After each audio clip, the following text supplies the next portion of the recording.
Ladies and gentlemen, President Rodrigo Duterte, Republic of the Philippines.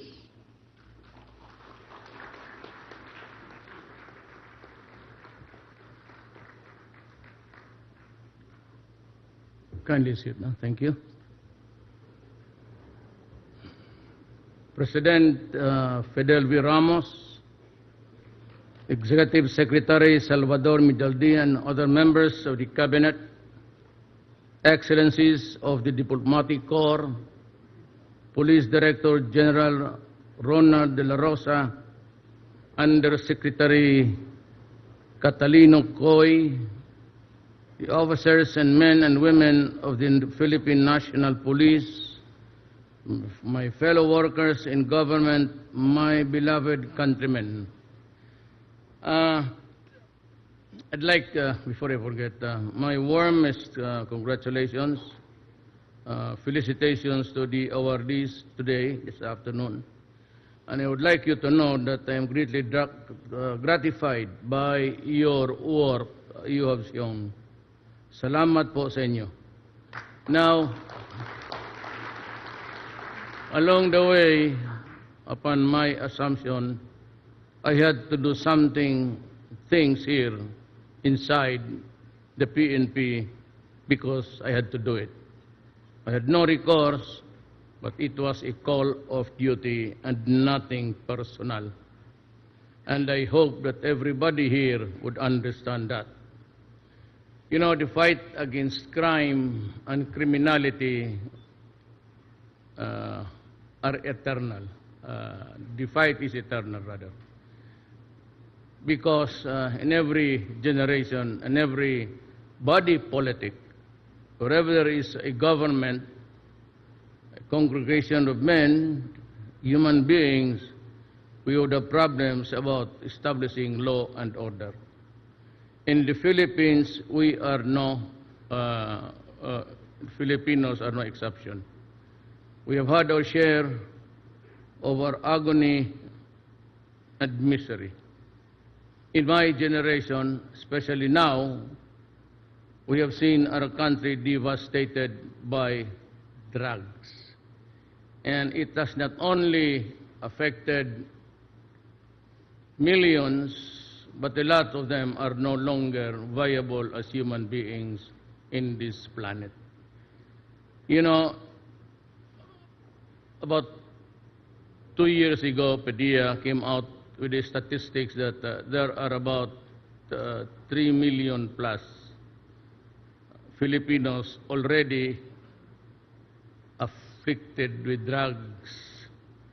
And if you just compute by incremental increase, put it at a very liberal rate, let us say 700. So you have about 3,700,000 Filipinos who are dependent on drugs. And what is really very unsettling is that a year or more of shabu use would shrink the brain of a person, and therefore he is no longer viable for rehabilitation. Unlike the poppy derivatives, the heroin and cocaine, they are all grown from an organic plant, that is the poppy. But meth is something else.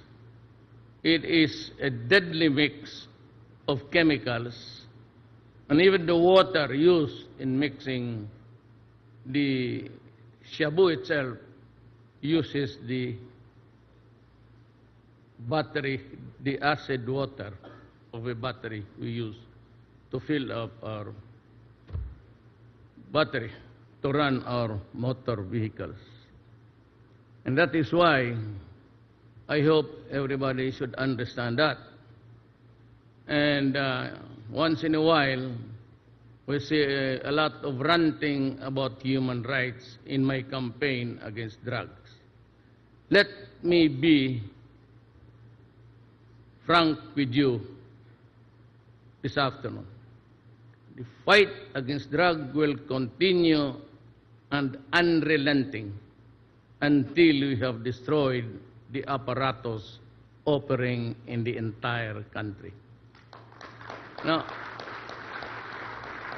let me be a lawyer for a moment. A lot of bleeding hearts, including senators of this republic, are complaining about the death rate in the fight against drugs. And by last counting, they say it's about 1,000. Well, you know, place it at a very, I said, conservative estimate. Let us now say that there are about 400 drug addicts no longer eligible for rehabilitation, for they are really crazy and out of their senses and no longer have the cognitive value of their person, of their talent. So what do we do with it? We have about 300 dead living Filipinos.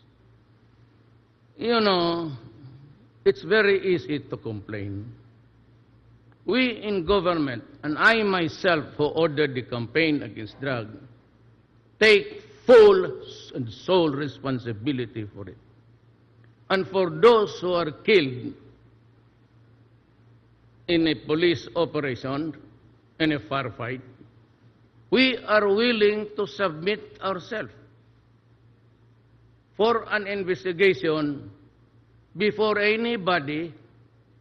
And I would like also to just say, why would the United Nations be so easy to be swayed into interfering in the affairs of this republic? There are about just 1,000. There are a lot of people, innocent women, child, young women, young men, old women, being killed elsewhere in this world without even saying the slightest justice. Take, for example, in the Middle East. I have yet to complain, the United Nations complaining publicly, even not criticizing the countries who are into it and bombing villages and communities, killing everybody there, including the goats and the cows and the dogs. I have yet to complain the UN President state publicly over and over again because of the loss of the lives of innocent people. That is the problem. And here comes a UN easily swayed and coming on a very stupid proposition of them. You know, for those who are killed by the other drug syndicates, we can only investigate, but do not attribute the acts of other criminals upon my government. I say the easiest way of really just being into politics. And here is a senator complaining when one day I will tell you that her driver herself, who was her lover, was the one also collecting money for her during the campaign.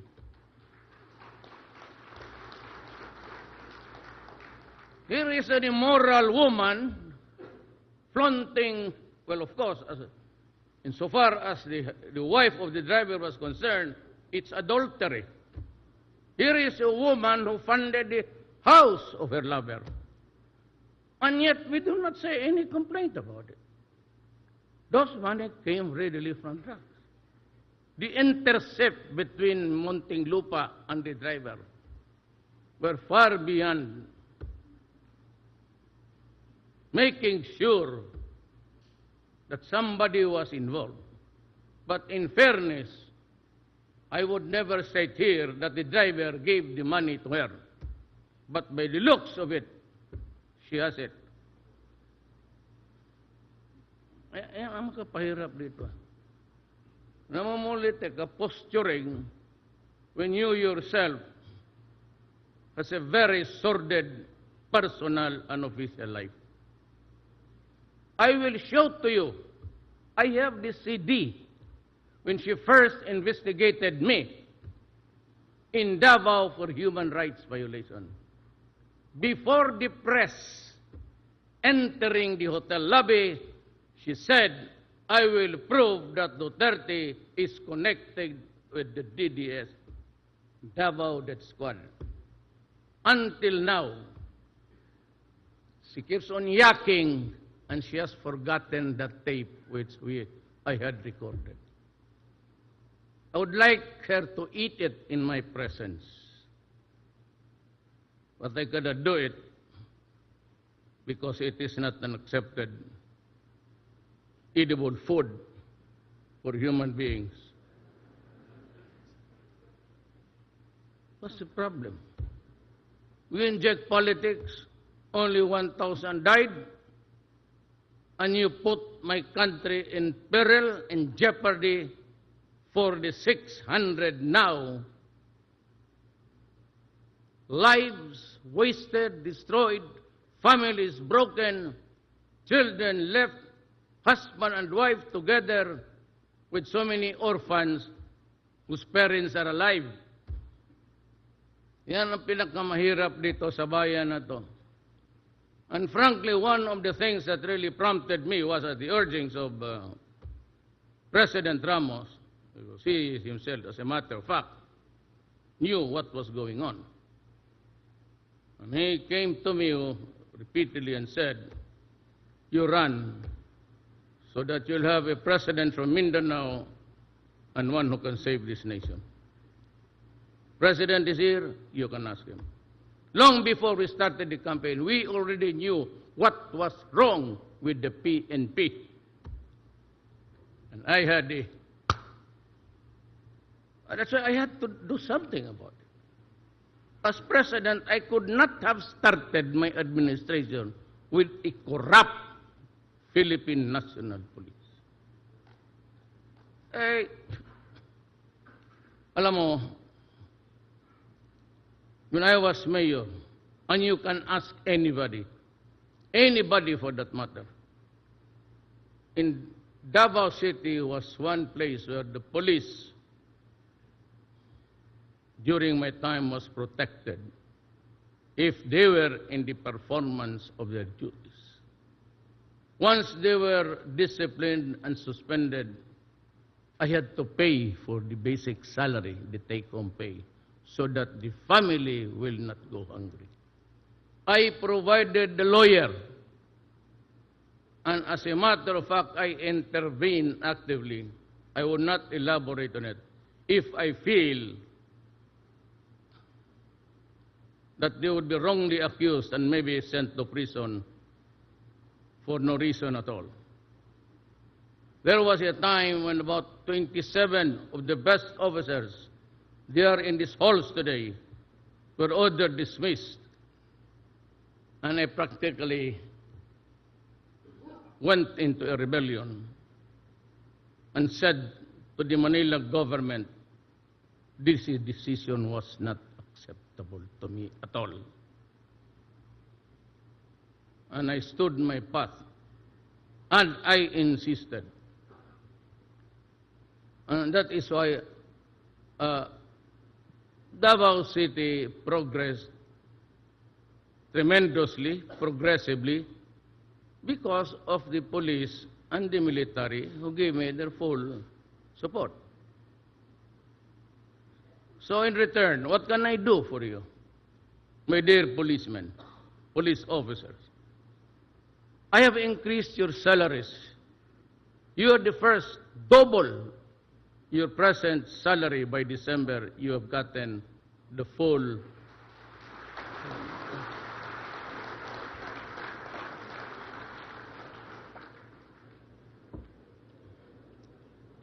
And I included the Armed Forces of the Philippines and the PDEA. Same, working and gambling with your lives, facing criminals. The Philippines is not in its best law and order situation. You're facing so many fronts.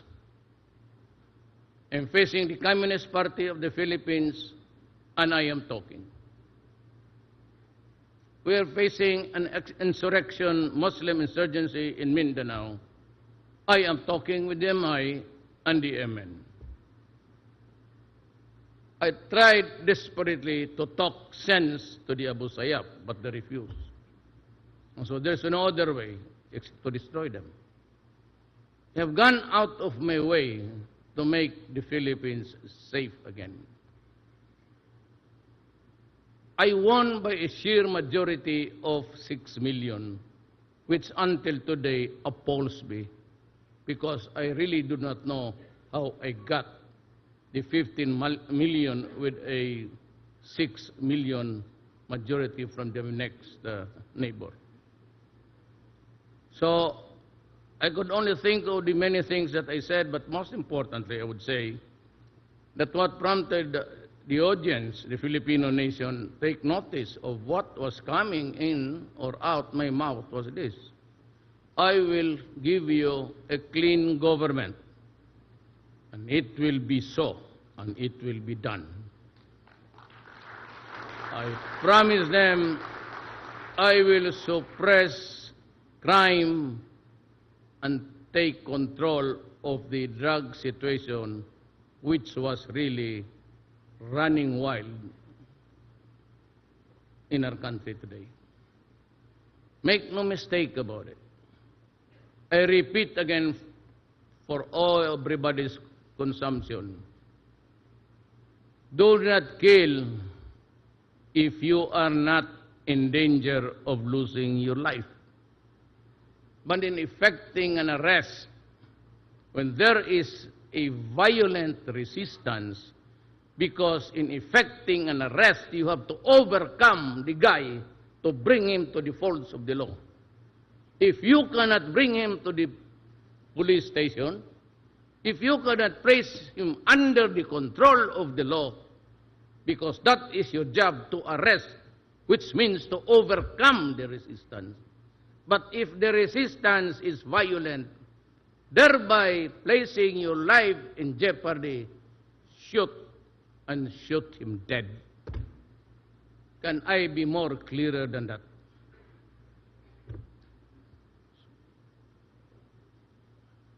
Now, we are trying to fix everything. We do not want war. We cannot build a nation over the bones of our people, our citizens. But at the time when it calls for an action to protect the entire nation, especially the young, I have placed myself at stake. I said before, and I will say it again and again and again, until this statement goes into the mind of those who are listening, including the senators. I place my honor, my life, and even losing the presidency. Just, I said, be careful with me, because when I say I will do it for my country, I will do it even if I have to kill you or be killed in the process.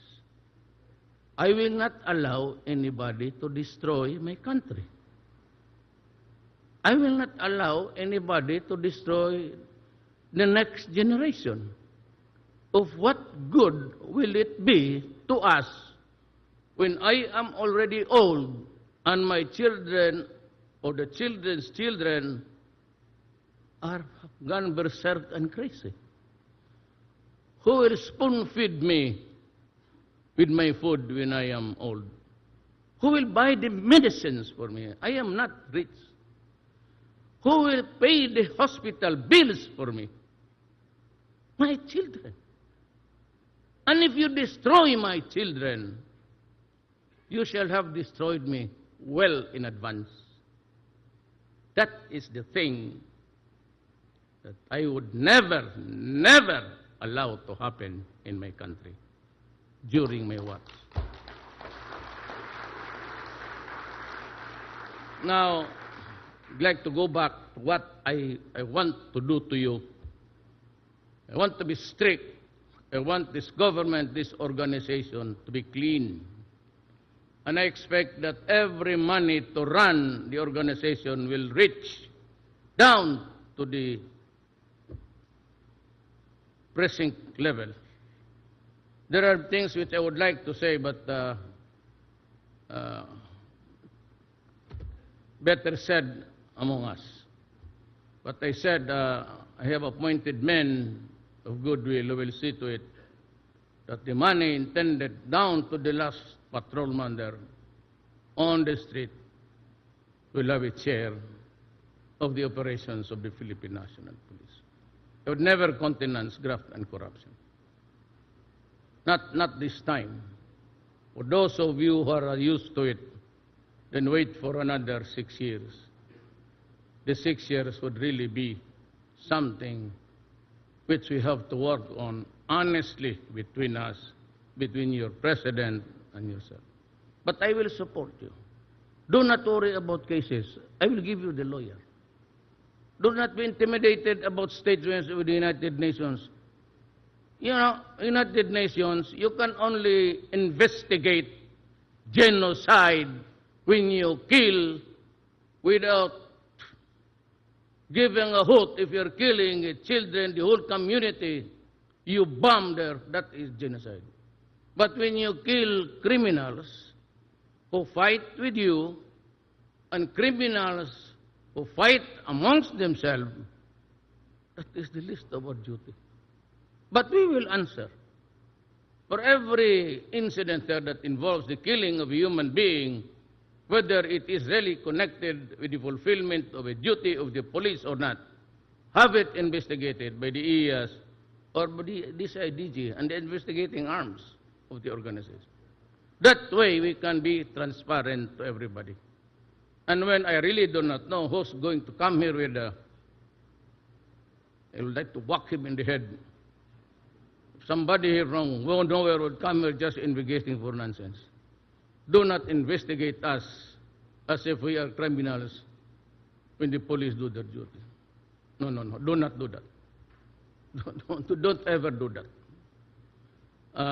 I would not receive you warmly in this country.